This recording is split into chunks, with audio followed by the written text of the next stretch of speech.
Dans une ville vivaient deux jeunes femmes, Ifédé et Halima. Ifédé et Halima avaient grandi dans un quartier modeste où leurs familles étaient voisines. Dès leur plus jeune âge, elles avaient développé une amitié profonde, presque fusionnelle. En entrant à l'école, cette amitié s'était renforcée encore. Ifédé et Halima étaient devenues inséparables, elles s'asseyaient côte à côte en classe, travaillaient ensemble sur leurs devoirs, et passaient leur récréation à discuter de leurs rêves d'avenir. Arrivées à l'université, leur lien restait inchangé, même si elles choisissaient des filières différentes. C'est là qu'elles avaient rencontré Owolabi, un jeune homme charismatique qui s'était lié d'amitié avec Ifédé. S'apercevant de l'intérêt d'Owolabi pour Halima, Ifédé avait décidé de les présenter. Owolabi était tombé immédiatement sous le charme d'Halima, et bien qu'il ait d'abord été proche d'Ifédé, c'était avec Halima qu'il avait entamé une relation amoureuse. Pour Ifédé, voir son amie heureuse était une source de joie immense. Leur amitié était si forte qu'elle dépassait toute forme de rivalité, Ifédé se réjouissant du bonheur d'Halima. Ce premier chapitre posait ainsi les fondations d'une amitié solide et sincère. Après leur rencontre à l'université, Owolabi et Halima étaient rapidement tombés amoureux. Leur relation devenait sérieuse, et peu de temps après la fin de leurs études, Owolabi avait demandé Halima en mariage. Ifédé, qui avait joué un rôle crucial dans leur rencontre, était aux anges. Le mariage d'Halima et Owolabi était devenu un événement heureux, célébré en grande pompe, réunissant famille et amis pour une journée inoubliable. Le couple avait commencé leur vie commune avec beaucoup d'espoir et d'optimisme. Owolabi, ambitieux et déterminé, travaillait dur pour bâtir une carrière solide, tandis qu'Halima se concentrait sur la création d'un foyer chaleureux et aimant. Leurs premières années de mariage étaient marquées par une harmonie parfaite. Ils étaient soutenus par Ifédé, qui restait proche du couple, jouant le rôle d'une confidente pour Halima. Cependant, après quelques années de mariage, un défi inattendu avait troublé leur bonheur. Halima n'arrivait pas à tomber enceinte, malgré leurs efforts et leur désir intense de fonder une famille. Cette situation commençait à peser sur le couple, surtout sur Halima, qui se sentait de plus en plus accablée par le poids des attentes sociales et familiales. Les années passaient, et l'inquiétude grandissait. Mais après 7 ans de mariage, un miracle se produisait, Halima tombait enfin enceinte. La nouvelle remplissait leur cœur de joie, et les mois qui suivaient étaient parmi les plus heureux de leur vie. Ifédé, toujours présente, partageait cette joie avec eux, se réjouissant du bonheur de son amie. Lorsque la petite Aniké naissait, elle devenait immédiatement la lumière de leur vie, un symbole d'espoir après tant d'années d'attente. Tout semblait parfait dans leur monde. Aniké était une enfant adorée par tous, et sa naissance renforçait encore plus les liens entre Halima, Owolabi et Ifédé. Cependant, cette période de bonheur ne durait pas longtemps. Ifédé et Owolabi, qui avaient réussi à intégrer une grande entreprise du pays grâce à leurs compétences, commençaient à passer beaucoup de temps ensemble à cause de leur travail. Les deux amis passaient souvent beaucoup de temps à discuter intensément dans le bureau d'Owolabi chez lui. Halima restait confiante en l'amitié de longue date qui les liait tous les trois. Elle ne venait jamais les déranger, car elle se disait qu'ils ne parlaient que de leur travail. Pour elle, Ifédé était comme une sœur, et elle n'imaginait pas un instant que quelque chose puisse être malveillant dans ces échanges fréquents. Cependant, Halima remarquait que son mari et sa meilleure amie avaient depuis un certain temps le regard soucieux, comme s'ils avaient un gros souci au travail, mais Halima n'y prêtait pas attention. Le bonheur d'Halima et Owolabi avec leur petite fille Aniké fut de courte durée. Alors qu'Halima savourait la maternité après tant d'années d'attente, un drame inattendu frappait leur famille. La petite Aniké, à seulement 1 an et demi, tombait soudainement malade. Ce qui commençait par de simples symptômes s'aggravait rapidement, plongeant les parents dans l'angoisse. Halima et Owolabi faisaient tout ce qui était en leur pouvoir pour sauver leur fille, consultant les meilleurs médecins et essayant divers traitements. Cependant, en l'espace de 3 jours, Aniké décédait brutalement, laissant ses parents dévastés. La perte d'Aniké plongeait Halima dans une profonde dépression. La douleur de perdre un enfant tant attendu était insupportable.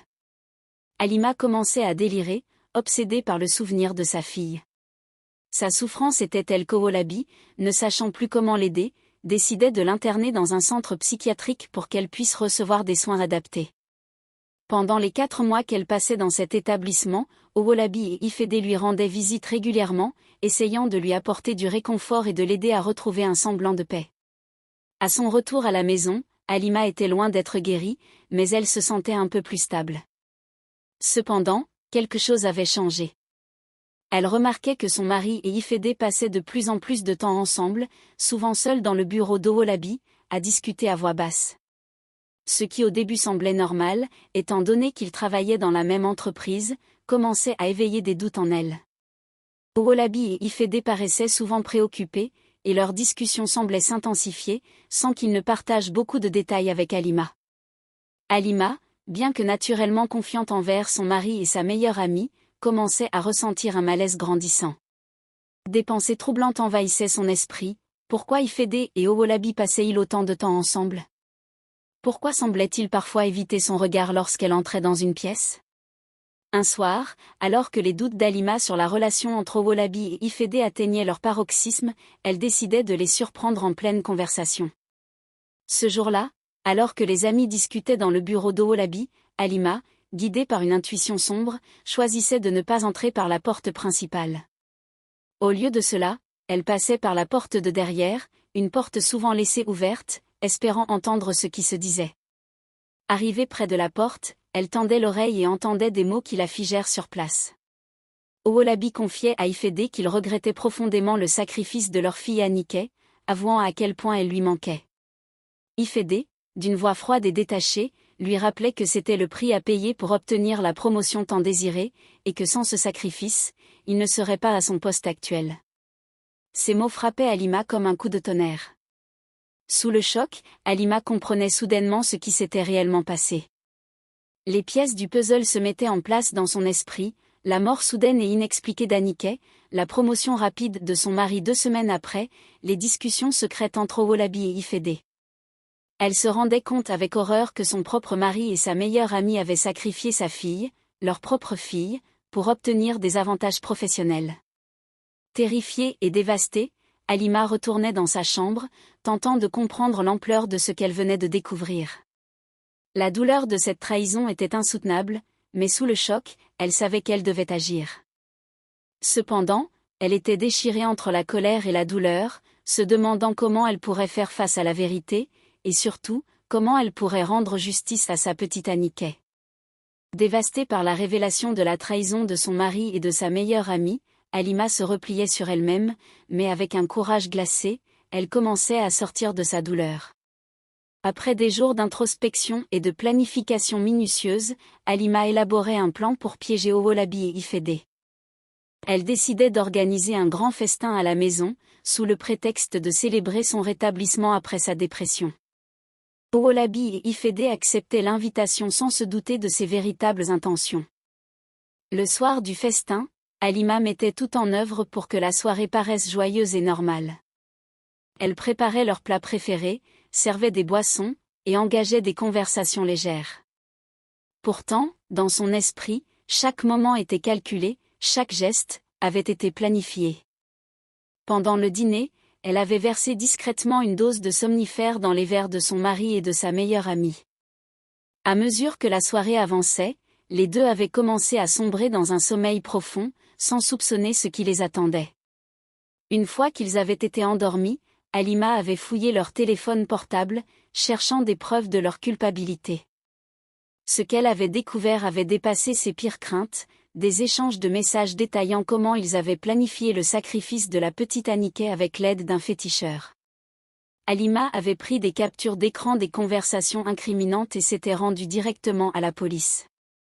Les policiers, munis des preuves, s'étaient précipités chez Halima. Ils avaient trouvé Owolabi et Ifede endormis dans le salon, sans défense. Menottés et emmenés au commissariat, ils s'étaient réveillés pour découvrir Halima, les yeux pleins de fureur, les observant avec un mépris glacé. Lorsqu'ils avaient réalisé que leur téléphone était entre les mains des policiers, la vérité avait éclaté, leur horrible secret avait été dévoilé. Le procès d'Owolabi et Ifede s'était déroulé sous les yeux d'une société choquée. Les preuves présentées par Halima étaient accablantes, les messages sur les téléphones, les détails du sacrifice d'Anike. Le tribunal, bouleversés par la cruauté du crime, avaient condamné Owolabi et Ifede à 20 ans de prison chacun. La sentence avait été accueillie avec un mélange de soulagement et de consternation. Pour Halima, la justice avait été rendue, mais elle ne parvenait pas à apaiser la douleur profonde de la perte de sa fille. Elle avait décidé de transformer sa douleur en une force positive en ouvrant un orphelinat. Cette initiative était devenue une sorte de thérapie pour elle, lui permettant de canaliser son énergie vers un objectif constructif. L'orphelinat avait été conçu pour offrir un refuge sûr et aimant aux enfants abandonnés et défavorisés, un projet qui lui avait permis de donner un sens à sa tragédie personnelle. Le travail dans l'orphelinat était devenu une véritable passion pour Halima. Elle s'était investie corps et âme dans ce projet, apportant un amour et un soutien sincère aux enfants qu'elle accueillait. Bien que la douleur de la perte de sa fille ne disparût jamais complètement, Halima trouvait une forme de guérison en consacrant sa vie à aider ceux qui, comme elle l'avait été, avaient besoin de compassion et de soutien.